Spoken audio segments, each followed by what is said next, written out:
तो पहला शब्द 101 है ग्लटन। ग्लटन। स्रोत कहता है इसका मतलब है पेटू या बहुत ज्यादा खाने वाला। हाँ, और ट्रिक दी है ग्लूट मतलब अधिकता और टन मतलब बहुत वजन, तो जो बहुत अधिक खाए। अच्छा, मतलब शब्द के हिस्सों से ही मतलब निकल रहा है। बिल्कुल, याद रखने के लिए काफी आसान है। उदाहरण भी दिया है, वो ग्लटन है और बफे में प्लेट भर भर कर खाता है।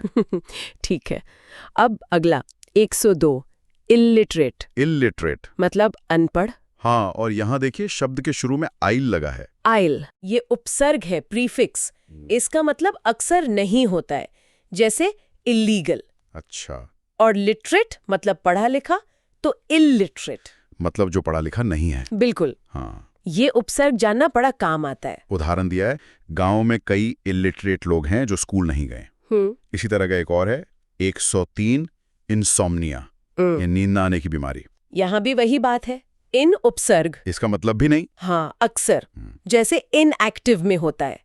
और सोमनिया ये नींद से जुड़ा है, लैटिन सोमनिस से। तो इंसोम्निया हुआ नींद का ना आना। बिल्कुल, ये उपसर्गों की समानताएं समझने में मदद करती हैं। दिलचस्प है ये। उदाहरण है, तनाव के वजह से उसे इंसोम्निया हो गया है। अच्छा, अब एक और शब्द जिसमें इन है पर मतलब शायद थोड़ा अलग है, 104 इनविजिलेटर। हाँ, यहाँ इन का मतलब नहीं है। अच्छा, तो क्या है? यहाँ इसका मतलब है अंदर या में, और विजिलेटर जुड़ा है विजिल से, मतलब सतर्कता, निगरानी। वो तो जो अंदर रहकर निगरानी करे परीक्षा में। बिल्कुल, इनविजिलेटर वही है। तो एक ही उपसर्ग पर संदर्भ के हिसाब से अर्थ बदल सकता है। ये ध्यान रखना होगा। उदाहरण, इनविजिलेटर परीक्षा हॉल में घूमकर चेक करता है। ठीक है। अब एक अलग तरह का शब्द 105 ओपेक, मतलब अपारदर्शी। हाँ, जिसके आर पार न दिखे। स्रोत में इसकी एक मजेदार ट्रिक दी है। क्या है वो? ओ को नहीं मान ले और पैक को पास जैसा समझे, तो जिससे रोशनी या नजर पास न हो। हाँ, ये तो बढ़िया है, याद रखने के लिए अच्छा है। हाँ, मेमोरी ट्रिक के तौर पर काम कर सकती है, भले ही शब्द की असली बनावट अलग हो। सही। उदाहरण है, दीवार ओपेक है इसलिए दूसरी तरफ नहीं दिखता। चलिए अब कुछ शब्द धर्म या पवित्रता से जुड़े देखते हैं। पहला है 106 सैक्रिलेज। हाँ, इसका मतलब है किसी पवित्र वस्तु या स्थान का अपमान करना। पवित्र वस्तु का अपमान। स्रोत की ट्रिक क्या कहती है? इसमें सैक्रिलेज शब्द सेक्रेड यानी पवित्र से जुड़ा है। ओके। और लीज को व्यवहार से जोड़ा गया है, मतलब पवित्र चीज के साथ गलत व्यवहार। समझ गया। जैसे उदाहरण दिया है, मंदिर में जूते पहनकर जाना, कुछ लोग सैक्रिलेज मानते हैं। बिल्कुल। अब इसी से मिलता जुलता एक और शब्द है, आगे आएगा ब्लास्फेमी। हाँ, वो भी देख लेंगे, पर अभी क्रम से चलते हैं।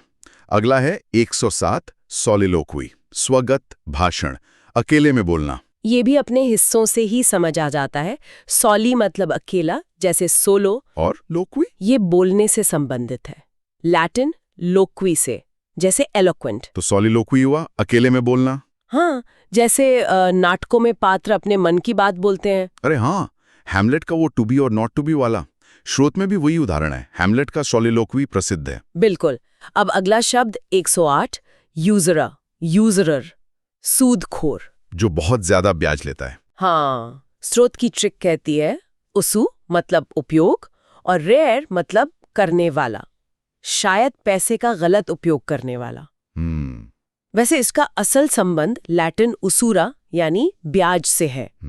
तो यूजरर हुआ बहुत ज्यादा ब्याज लेने वाला। ठीक है। उदाहरण, वह यूजरर बहुत ज्यादा ब्याज वसूलता है। अब इससे बिल्कुल उल्टा शब्द 109 वॉलंटियर। वॉलंटियर, हाँ, जो बिना पैसों के अपनी मर्जी से काम करे। यहाँ भी देखिए, वॉलन इच्छा से जुड़ा है, लैटिन वॉलंटास से, वॉलंटरी। तो वॉलंटियर हुआ अपनी इच्छा से सेवा करने वाला। बिल्कुल, ये शब्द खुद ही पॉजिटिव लगता है। सही कहा। उदाहरण, कई एनजीओ में वॉलंटियर गरीब बच्चों को पढ़ाते हैं।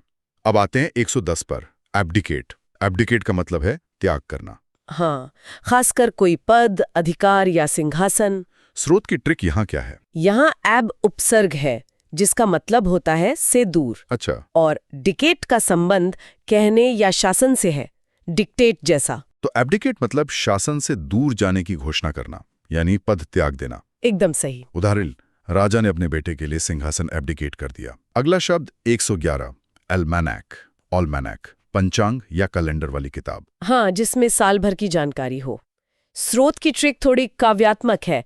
ओल्मा, आत्मा, नैक, ज्ञान, साल का ज्ञान। हाँ, ये याद रखने के लिए ठीक है। बिल्कुल। मुख्य बात है कि ये वार्षिक जानकारी देती है। जैसे उदाहरण है, एल्मेनिक में त्योहारों की तिथियां होती हैं। अब एक बहुत कॉमन शब्द 112, एम्बिग्यूअस, अस्पष्ट। हाँ, जिसके एक से ज्यादा मतलब निकले। यहाँ फिर उपसर्ग मदद करता है, एम्बी। एम्बी मतलब दोनों या चारों ओर, जैसे एम्बीडेक्स्ट्रस। हाँ, तो एम्बिग्यूअस हुआ जिसके दो अर्थ हों जो कंफ्यूजन पैदा करें। बिल्कुल। जैसे उसका जवाब एम्बिग्यूअस था, समझ नहीं आया कि हाँ या ना। स्रोत का उदाहरण भी यही है। अगला 113, एनोनिमस। गुमनाम। ये भी उपसर्ग से बना है। अन मतलब बिना या नहीं, और एनोनिमस ये ग्रीक ओनोमा यानी नाम से है, तो एनोनिमस हुआ बिना नाम का। ठीक है, जैसे एनोनिमस पत्र में धमकी दी गई थी। अब 114, एपोस्टेट, अपोस्टेट, धर्म त्यागी। या अपने पुराने विश्वासों को छोड़ने वाला। यहाँ एपो उपसर्ग है, इसका मतलब से दूर या अलग, और स्टेट मतलब स्थिति या अवस्था। तो अपोस्टेट हुआ जो अपनी मूल स्थिति से दूर चला गया हो। समझ गया। उदाहरण, वो एपोस्टैट हो गया और धर्म बदल लिया। अगला 115, ऑडिटर, लेखा परीक्षक। खातों की जांच करने वाला। स्रोत की ट्रिक ऑडी को सुनने से जोड़ती है, सुनने से। जांचने वाले का। हाँ, ये दिलचस्प है क्योंकि ऑडिट का लैटिन मूल ऑडिराही है, जिसका मतलब सुनना था। पुराने जमाने में ऑडिटर हिसाब सुनकर जांचते थे। अरे वाह, ये तो बढ़िया जानकारी है। मतलब शब्द में इतिहास छुपा है ना? और टोर प्रत्यय करने वाले को दिखाता है। उदाहरण, ऑडिटर कंपनी के खातों की जांच करता है। अब एक आम शब्द 116, बायलिंगुअल, द्विभाषी। ये तो सीधा है, बाई मतलब दो, और लिंगुअल मतलब भाषा से जुड़ा। हाँ, लिंग्वा, तो बाइलिंगुअल दो भाषाएं जानने वाला। बिल्कुल। भारत में कई बाइलिंगुअल लोग हैं जो हिंदी और अंग्रेजी बोलते हैं। अब 117, ब्लास्फेमी। ब्लास्फेमी, ये पहले बात हुई थी सैक्रिलेज के साथ। हाँ, ईश्वर निंदा या धर्म का अपमान। स्रोत की ट्रिक थी ब्लास इक्वल टू बुरा, फेमी का मतलब बोलना। तो ये मुख्य रूप से बोलने या लिखने से जुड़ा अपमान है। बिल्कुल, जबकि सैक्रिलेज अक्सर किसी काम से जुड़ा अपमान होता है। ठीक है, ये अंतर ध्यान रहेगा। उदाहरण, ब्लास्फेमी के लिए कुछ देशों में सजा है। अगला 118, बॉटनी, वनस्पति विज्ञान। हाँ, पौधों का अध्ययन। स्रोत की ट्रिक बॉट को पौधे बोटैनिकल से जोड़ती है, जो ग्रीक बोटाने से आया है। बॉटनी में पेड़ पौधों की प्रजातियां पढ़ते हैं। ठीक है, अब एक सुंदर शब्द 119, बुके, फूलों का गुच्छा। हाँ, स्रोत की ट्रिक है बू इक्वल टू बंधा हुआ, क्वेट इक्वल टू छोटा। फ्रांसीसी शब्द है ये। और इसका उच्चारण ध्यान रखना है, बुके, टी साइलेंट। बिल्कुल। उदाहरण, शादी में दुल्हन बुके पकड़ती है। अब 120, कॉलीग। कॉलीग, सहकर्मी। साथ काम करने वाला।